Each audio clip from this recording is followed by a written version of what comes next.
덕질에는 항상 돈이 들어요. 좋아하는 일을 할 때는 그냥 쓰레기 덕질에도 돈이 든다고 생각합시다. 저는 금자라고 하고요. 전 불친절한 금자씨예요. 친절한 금자가 아니라 함부로 버리는 사람들에게 좀 불친절합니다. 너무 많이 쓰고 버리는 것들이 그냥 아까워서 환경운동을 시작하게 됐고요. 한 13년 정도 환경단체에서 근무를 했습니다. 알맹 상점은 껍데기는 가라, 알맹이만 오라. 그래서 자기가 가져온 용기에 내용물을 이렇게 담아서 가는 리필 스테이션이에요. 화장품, 세제, 커피, 차 같은 생필품들을 다 자기 용기에 싸갖고 가기 때문에 처음부터 애초에 플라스틱이 나오지 않습니다. 저 망원동 바예요. 이 동네에서 10여 년 이상을 살았습니다. 망원동을 어슬렁거리면서 어떤 쓰레기가 있지? 어떻게 하면 동네 사람들이랑 같이 뭐라도 하나 바꿔보지? 그렇게 활동을 하고 있고, 그런 결과물을 담아서 망원동 에코하우스라는 책을 썼고, 그 다음에는 우린 일회용이 아니니까 라는 책을 썼습니다. 저는 대안적 문화 소프트웨어가 깔린 장소라고 생각했어요. 대안적 가족도 잘 살 수 있는 이런 동네라고 해요. 동네 문화는 되게 중요하죠. 저는 그게 망원동이라고 생각했고, 그래서 그런 소프트웨어가 깔려있기 때문에 뭐 여자 둘이 살고 있습니다 라든지 오늘 하루도 바쁘고 가난했지만 이런 책의 배경이 망원동이라고 생각해요. 저를 저답게 자유롭게 놔두는 문화가 망원동에 되게 많아서 그걸 열심히 잘 즐기고 있고, 저도 그 문화를 잘 만드는 한 사람이 되고 싶습니다. 저희를 둘러싸고 있는 알짜 동네 커뮤니티 모임이 한 15명 정도 됩니다. 이 사람들과 같이 하는 것들이 힘이라고 생각해요.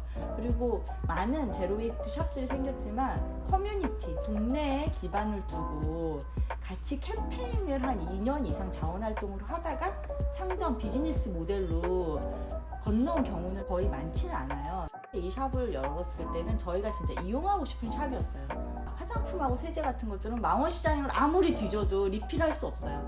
그래서 그 대안이 없기 때문에 저희가 만들었고, 이 알짜들이 가장 큰 이용자입니다. 지역 커뮤니티에 사람들이 모여서 실제로 만지고 서로 얘기하고 이런 사람의 에너지가 엄청납니다. 그래서 알맹 상점이 단지 제로웨이스트 물품을 파는 상점이 아니라요, 그것을 매개로 사람들이 모여서 뭐라도 하나 해보는 그런 장소가 되기를 바라요. 저희 상점 운영진은 3명이에요. 저는 원래 환경활동을 했고 그런 상점에 관심이 많았고, 한 분은 유튜브를 하시고 그 다음에 전업주부셨어요. 한 분은 영양사였어요. 이거 정말 망할 수 있어요. 저희가 월세를 나누기 3으로 해서 내는 각오를 해야 돼요. 그래서 월세를 계속 따진 거예요. 같이 감당할 수 있겠느냐, 망해도 되겠느냐. 덕질에는 항상 돈이 들어요. 좋아하는 일을 할 때는 그냥 쓰레기 덕질에도 돈이 든다고 생각합시다. 상점을 유지한다, 이 각오를 하고 같이 왔고요. 그렇게 해서 문을 열게 됐죠. 저희 실험은 이런 일로 자기가 좋아하는 환경일로 먹고 사는 일자리를 만든다는 의미가 있습니다. 저희는 인건비가 나오고 모든 운영비가 다 나오는 체계입니다. 저도 지방에서 올라왔는데요. 모든 인력이 서울과 수도권에 몰립니다. 소프트웨어는 되게 중요해요. 하드웨어는 아주 쉽게 만들 수 있어요. 건물 만들고 뭐 센터 만들고 한데, 이 프로그램을 깔고 이 에너지를 내는 사람이 제일 중요해요. 이 사람이 다 어딨냐? 수도권에 있어요. 근데 이런 것 때문에, 이런 사람들이 열심히 깔아놓은 소프트웨어 때문에 땅값이 올라서 사실 이런 사람들이 쫓겨나는 그런 비극적인 일들이 일어나고 있습니다. 젊은 비혼 여자들, 대안을 이루는 여자들이 돈이 없어요. 끝끝내 살 수가 없죠. 근데 요새 희망이 좀 보이는 것 같아요. 예전에는 진짜 서울에 다 있었거든요. 근데 지역에서 실제 이런 운동을 굉장히 빠르게 받아들이고 있고, 수도권에 비해서 다른 자원이 있습니다. 어떤 자원이냐? 공간도 훨씬 크고 지자체 같은 데서 받을 수 있는 지원도 많아요. 한 명이 누군가 나서잖아요. 항상 두 번째가 되어주는 사람이 한 명이 붙으면 그 다음 사람이 그러면 힘을 얻어서 나도 해볼까, 이렇게 됩니다. 가장 대안을 열심히 하고 있는 사람들은 지방에서 대안을 실제로 구현하는 사람들입니다. 그래서 그 사람들이 희망이에요. 지역에서 멋진 일들을 벌여낸다는 자체가 굉장한 희망이고 힘이라고 생각합니다. 그러니 지방이라면 더 멋지게 일을 한번 벌여보세요. 우리 제로웨이스트 샵 리필 스테이션 있으면 좋겠다. 진짜 꿈같은 얘기다. 항상 그렇게 말했거든요. 그걸 1년간 말했어요. 근데 진짜 꿈이 되었어요. 어쩔 땐 되게 감격스럽습니다. 그러니 계속 말로 내뱉으세요. 우리 이 샵이 필요한데? 우리 이 일을 해보고 싶은데? 우리 그럼 진짜 해보자 했을 때 3명이 붙으면 실제로 시작할 수 있습니다.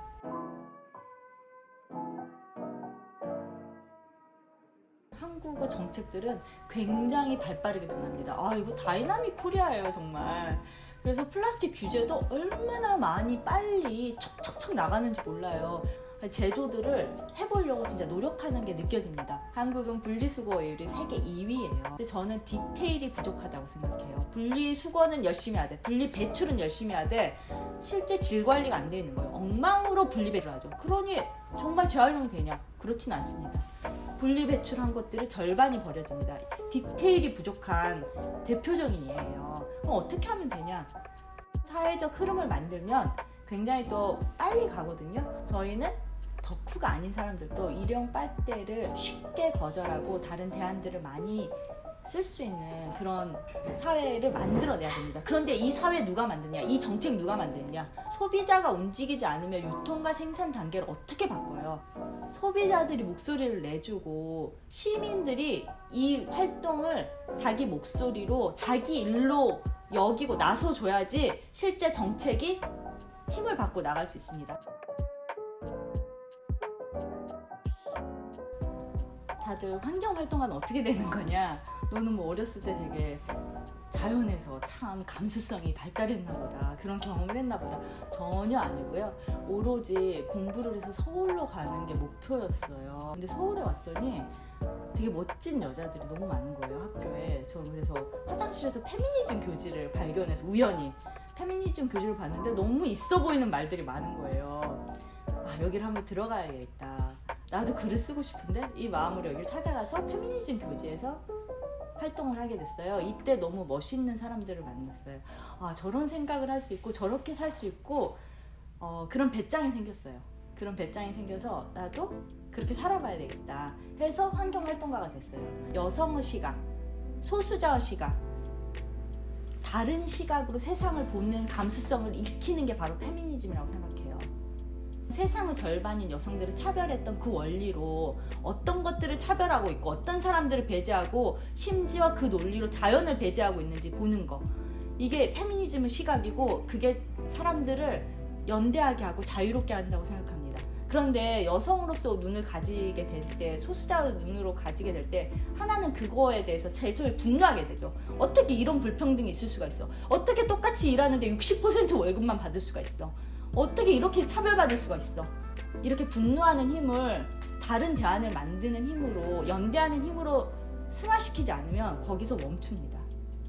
사실 그 소수자성을 인정하고 그걸 받아들이고 다른 삶을 꾸려나가는 것은 되게 축복받은 일이에요. 기후위기로 정말 세상이 망하지만 않는다면, 전쟁이 터지지만 않는다면 망원동에서 자전거 타면서 일상이 즐거운 8분으로 늙어갈 수 있을 배짱이 생겼어요. 그렇게 살아왔고 지금 현재도 되게 만족스럽습니다. 그런데 이게 이런 시각을 갖게 한 게 바로 페미니즘의 가장 큰 힘이었어요.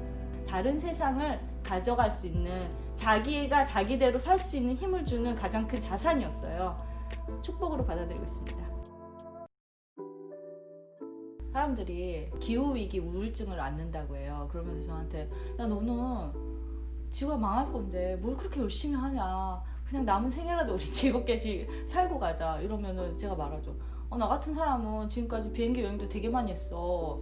5만 군데를 다 다니면서 놀고 다녔어. 그러니까 우리 책임져야 돼. 한 명 한 명이 뭐 한다고 뭐가 달라져? 이런 말 할 때가 아니에요. 우리 노년이 어떻게 될지 모르는 일이에요. 우리 세대의 문제입니다. 자기 행동에 책임을 져서 뭐라도 하나 바꾸기 위해서 나설 때예요. 그런 행동에 나서주길 바라는 마음이 있습니다.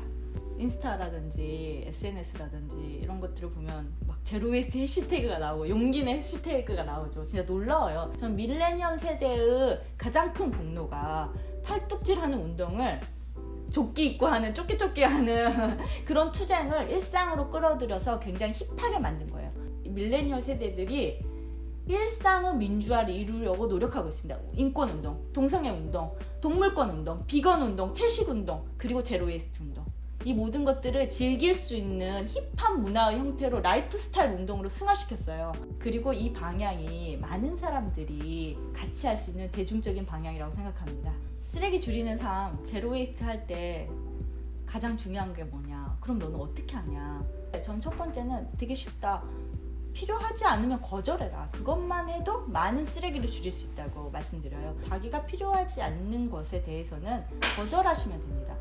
사람들 요새는 물자가 너무 흔해갖고 뭐든지 줍니다. 딱 보고 다정하게 거절하는 방법을 배우시면 됩니다. 멋진 신세계를 쓴 올더스 헉슬리가 이러더라고요.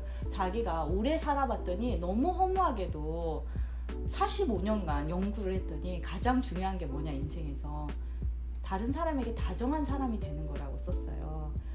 저는 이제 나이가 들어가면서 그 말이 진짜 와닿는 것 같아요.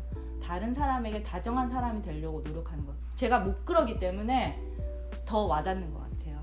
그래서 제로 웨이스트를 할 때 불친절하다고 했잖아요. 제가 제로 웨이스트 안 하는 사람들에게, 쓰레기 함부로 쓰는 사람들에게. 그런데 불친절할 게 아니라 서로 다정하게 이거라도 한번 해볼까?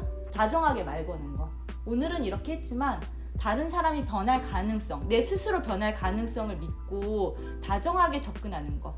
너무 몰아치지 않고 강박에 시달리지 않고 가볍게 하나씩 해가는 거. 그래서 한 명이 10,000개를 해내는 게 아니라 10,000명이 하나씩을 해내는 운동. 이 운동을 만들고 싶습니다.